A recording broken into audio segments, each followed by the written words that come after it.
Brownie என்பார், blondie என்பார், தேங்காய் பிஸ்கெட் அருமை அறியாதோருங்கிற மாதிரி இன்னமும் 90s kids and early 2K kids மத்தியில் ரொம்ப பெரிய மவுஸ் இருக்கிற 2 ஐட்டங்களில் இவனும் ஒருத்தன். அது என்ன 2 ஐட்டம்ங்கிறீங்களா?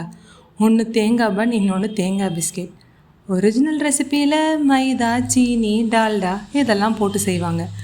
ஆனால் இன்றைக்கி நம்ம வீட்டில் இருக்கிற கோதுமை மாவு, நாட்டு சர்க்கரை, வெண்ணெய், அப்புறம் வீட்லேயே ரெடி பண்ண டெசிகேட்டட் கோகோனட் அப்படின்னு சொல்லி கம்ப்ளீட்டாக ஹோல்சம் இன்க்ரீடியன்ஸாக போட்டு செய்ய போகிறோம். கில்ட் ஃப்ரீயாக செஞ்சு சாப்பிட போகிறோம். டெய்லியும் கிட்ஸ்க்கு, ஸ்கூலுக்கு, ஸ்நாக்ஸ்க்கு கூட இதை நீங்கள் கொடுத்து விடலாம். ஏன்னா தான் கிளாஸ் பவுலில் வீடியோ அழகாக இருக்குன்னு யூஸ் பண்ணாலும் நமக்கு இந்த ஸ்டெயின்லெஸ் ஸ்டீல் பவுல் இல்லைன்னா செட் ஆகாது. இதில் ஒரு ஸ்டெயின்லெஸ் ஸ்டீல் பவுலில் நல்லா 80 கிராம்ஸ் பட்டர் எடுத்திருக்கேன். இதுவும் நான் வீட்டில் ஆடை எடுத்து கலெக்ட் பண்ணி ரெடி பண்ண பட்டர் தான்.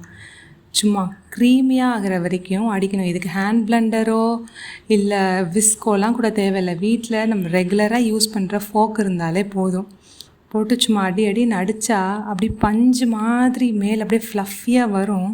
சும்மாவா சொன்னாங்க வெண்ணெய் மாதிரி திரட்டி எடுன்னு? எப்படி இருக்குது பாருங்கள். இதில் நம்ம நாட்டு சர்க்கரையே போடுறோம்.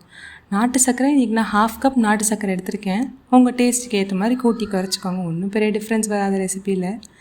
இந்த நாட்டு சர்க்கரையில் இருக்க கிரானியூல்ஸ்லாம் நல்லா இந்த பட்டரோட மிக்ஸ் ஆகி மெல்ட் ஆகிற மாதிரி சும்மா அடின்னு அடித்து கலக்கணும். சும்மா அது எப்படி வருது பாருங்கள் அந்த கலரு.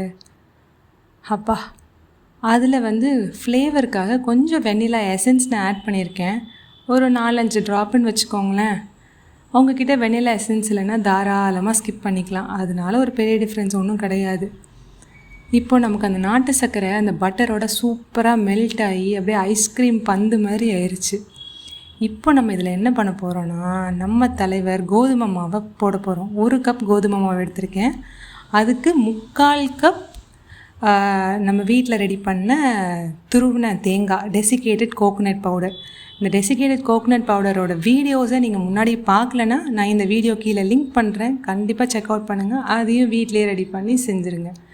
ஸோ அது நல்லா ஜென்டலாக மிக்ஸ் பண்ணும். இதுக்கும் நமக்கு ஸ்பேச்சுலாக தேவையில்லை, எதுவும் தேவையில்லை. அந்த ஃபோர்க்கே போதும்.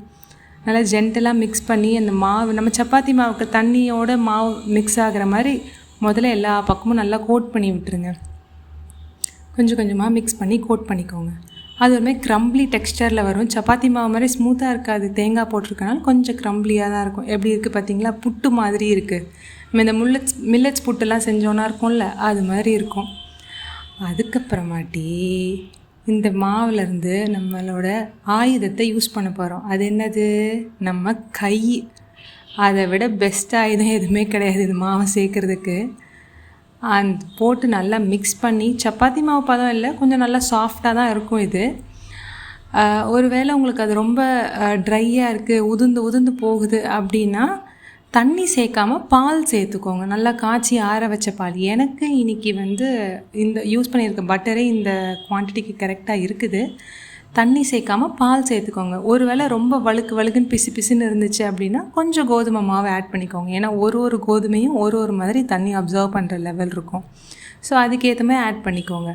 அப்புறம் இந்த பாலை நம்ம என்ன பண்ண போகிறோம், டவ்வை கொஞ்சம் நேரம் ஃப்ரிட்ஜில் வச்சு செட் பண்ணிக்க போகிறோம் 20 மினிட்ஸ்.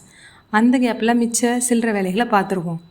ஸோ டெசிகேட்டட் கோகோனட்டை மறுபடியும் எடுத்து ஒரு பிளேட்டில் தாராளமாக போட்டுக்கோங்க. ஏன் நான் அதை சொல்கிறேன் அப்படின்னா, நம்ம குக்கீஸை ஷேப் பண்ணிக்க போகிறோம். இது மாதிரி 2 பாம்ஸ்க்கு நடுவில் வச்சு சூப்பராக ஷேப் பண்ணிக்க போகிறோம். ஒருவேளை உங்கள்கிட்ட குக்கி கட்டர் இருக்குது அப்படிங்கிற பட்சத்தில் இந்த டோவை நீங்கள் அழகாக ஒரு பார்ச்மெண்ட் பேப்பர்லேயோ இல்லை சிலிக்கான் மேட்லேயோ போட்டு நல்லா ஃப்ளாட் பண்ணிவிட்டு குக்கி கட்டரை வச்சு கட் பண்ணி எடுத்துக்கலாம்.